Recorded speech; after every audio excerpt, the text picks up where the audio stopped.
think I've ever seen a day quite like this in the market. We're up about 2% and then down 3% in the same day. The S&P has raised 1.5 trillion between these time frames. That's 15 billion per minute.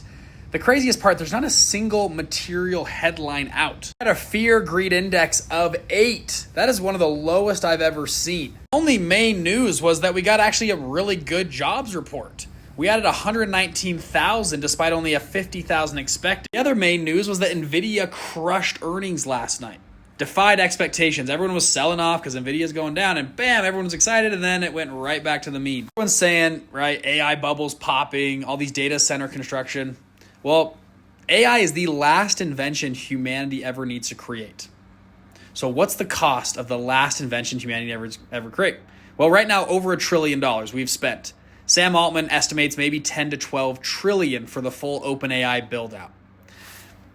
You're betting against the most capitalized companies ever to exist in humanity that are building the last invention humanity needs to create, and it's needed as for governments to have. If we don't have it, China will have it.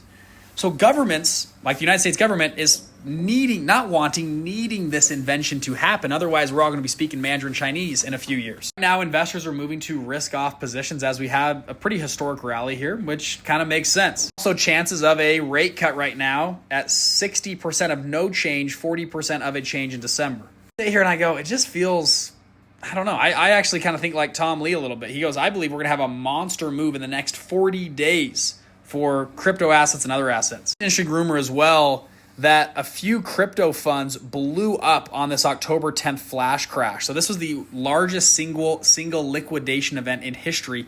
And since then, seemingly they had to be forced sellers of Bitcoin, Ethereum, and others to cover losses. That's what we've seen here. This is specific to crypto. Kind of an interesting day. You had Nvidia crush earnings and a huge sell-off. Maybe there's obviously something I don't know the market does. Are we invading Venezuela? Is World War III about to happen? It hasn't hit headline news yet, so maybe you guys know in the comments, but it's a kind of interesting day.